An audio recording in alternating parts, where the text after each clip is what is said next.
Hey everyone, and welcome back. Get ready to dive into some fascinating stuff. Today, we're going to be unpacking this UN report on something called replacement migration, published back in March of 2000. Yeah, you heard that right, 2000. It's all about how some countries might actually shrink in the future and what that could mean, for their economies and stuff. It's a really interesting report. We hear so much these days about overpopulation, but this report actually tackles the opposite problem. What happens when there just aren't enough people being born to, well, replace the folks who are, Who are passing away, right? Exactly. And the report doesn't beat around the bush. It just comes right out and says that a bunch of developed countries are seeing their birth rates fall below this thing called replacement level. Right. And that replacement level, it's basically, like the sweet spot for births to keep a population stable. You got to factor in deaths too, of course. But basically, you want the number of people dying to be roughly the same as the number being born. And when a country dips below that replacement level, well, that's when their population can start to shrink. It's kind of like a slow leak in a tire, right? If fewer babies are being born than people, passing on, then eventually You've got a problem. Yeah. And the UN report really paints a stark picture. Like, some countries could be looking at losing a quarter, maybe even a third of their population by the middle of the century. 2050, that's not that far off. No kidding. That's wild. Imagine, Italy losing a population the size of, I don't know, Rome, Milan, and Naples combined. What would that even mean? It'd be huge. And that's just one country. And this is where the report introduces this, well, it's kind of key to the whole thing. They call it the potential support ratio, or PSR for short. Okay, PSR, what is it? So basically, it's just a measure of how many working age people, think like 15 to 64-year-olds there are compared to those who are 65 and older. So those who are, probably retired by then. Exactly. So like a higher PSR, that means there are plenty of working folks to support, pensions, healthcare, all that. Yeah, exactly. The things that typically, retirees rely on. But what happens when that PSR really plummets? Well, then you've got a potential crisis on your hands. The report suggests that in a bunch of developed countries, we're going to see some pretty dramatic drops in that PSR over the next few decades. We're talking about some countries potentially seeing their PSR cut in half. Wow. That means higher taxes, potential cuts to social programs, all sorts of economic strain. And that's even with immigration, right? Like, they're already factoring that in. That's right. Those projections take current migration patterns into account. But what if, and this is where it gets really interesting, what if we hit pause on all that? No more immigration. What happens then? Like, completely freeze it, as if someone just, shut the door in 1995. That's one way to put it. And the report actually models that scenario, what they call a no migration baseline. Basically, they hit the pause button on immigration after 1995, and, well, things get pretty dramatic. How dramatic are we talking? Well, for example, without any migration after 1995, the report suggests that the European Union could be looking at a loss of something like 62 million people between the years 2000 and 2050. 62 million? That's a lot of people. What is that, the entire population of it? It's roughly the size of France. Wow, just gone. Which really underscores just how crucial migration already is to these countries. It's like suddenly realizing your life jacket's got a giant hole in it. But then, Yeah. Okay, so no migration, bad. But even with our current levels, it's still not enough to offset these shrinking populations. So what are we supposed to do? Well, that's where things get even more interesting. The UN report then walks through a couple of these holding the line scenarios. Holding the line, what do you mean? Like magically making the population stop shrinking? Well, not magically, no. But they basically asked, okay, what would it take to either keep the total population stable or at least just the working age population? And that's where this idea of replacement migration really comes into focus. So they're saying, all right, how many people would these countries need to bring in to make up for those low birth rates? Like a whole lot of people. You could say that. We're talking numbers far beyond anything we've seen historically. Okay, so how many are we talking? Give me some examples. Well, let's take Germany. To keep the number of working age folks steady, they'd need to attract a whopping 25.2 million migrants between 1995 and 2050. Wow, so how many people is that per year? On average. We're talking something like 458,000 people every single year. Every year, that's like adding a whole new city every year just to keep up. But wouldn't that totally change what Germany looks like, culturally and stuff? That's a question a lot of countries are grappling with right now. It's not just about the numbers. It's about integration, social cohesion, what it means for a nation's identity. Right, right, of course. It makes you think, about the potential ripple effects. I mean, the cultural shifts, the challenges, even the opportunities, right? Exactly. And speaking of challenges, consider Italy for a second. Historically, they've had much lower levels of immigration compared to a lot of other European countries. Right, so they'd be starting from a very different place. Exactly. And because their birth rate is so low, the report estimates that to maintain a stable workforce, they'd need an annual influx of immigrants equal to 6,500 per million residents. Whoa, that's a lot. It is. It would require a massive shift in their policies and their entire approach to immigration. Yeah, and especially for a country that's not used to large-scale immigration, that's a tall order. Yeah. And speaking of countries facing some serious demographic hurdles, we've got to talk about Japan. I mean, they're practically in a league of their own, aren't they? They really are. Japan's interesting because, they have virtually zero recent history of large-scale immigration. Their entire societal model is built around a certain cultural homogeneity. Yeah. So big immigration would require a monumental shift in their entire way of thinking. Yeah, it's hard to imagine Japan suddenly opening the floodgates, right?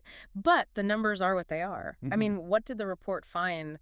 What would it take for Japan to even come close to just maintaining its current population size? Let's just say, to maintain their 1995 worker-to-retiree ratio, Japan's annual migration numbers would actually have to be larger than the entire current global population.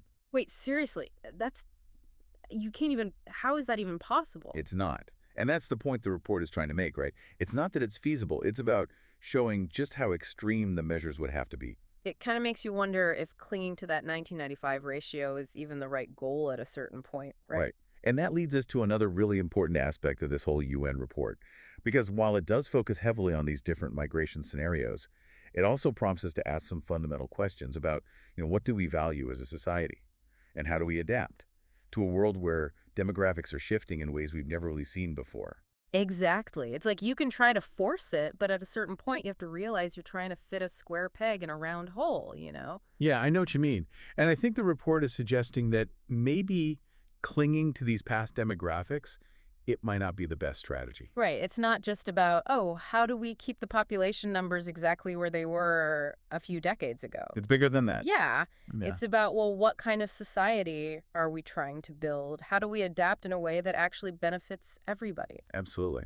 And this brings us to another really interesting part of the report, the case of the United States. Okay, so we've talked about Europe, we've talked about Japan. What's different about the US? I mean, they're facing this whole replacement thing too, right? They are.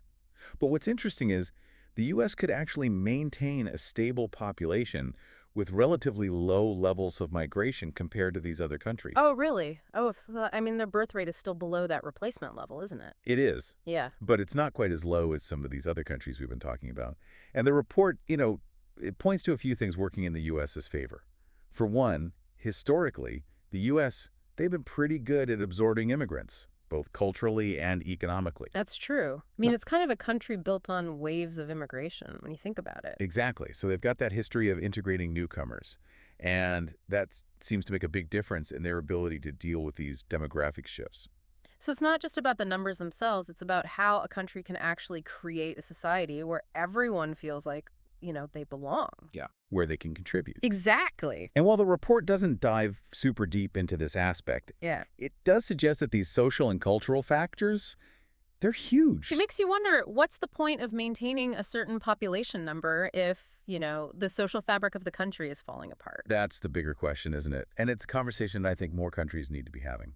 This report, I mean, it's got us thinking about population numbers, but it's really about these huge issues, right? Like national identity, cultural change, even the economy. It all ties together. Yeah. And at the end of the day, it's about real people, you know, real lives being lived.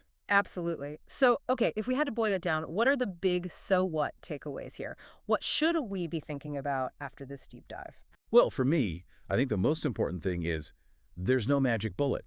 Yeah. Replacement migration, it's not a one-size-fits-all solution. Right. It's like one of those Rubik's Cubes. You twist it one way, thinking you're making progress, but then... But then you've created a whole other problem. Exactly. And, even with significant immigration, a lot of these countries, they're still going to see a decline. So it's not even about avoiding change altogether, is it? It's about, well, how do you adapt? Exactly. And this is where the report really challenges us. It asks, is holding on to these specific population numbers, is that even the right goal?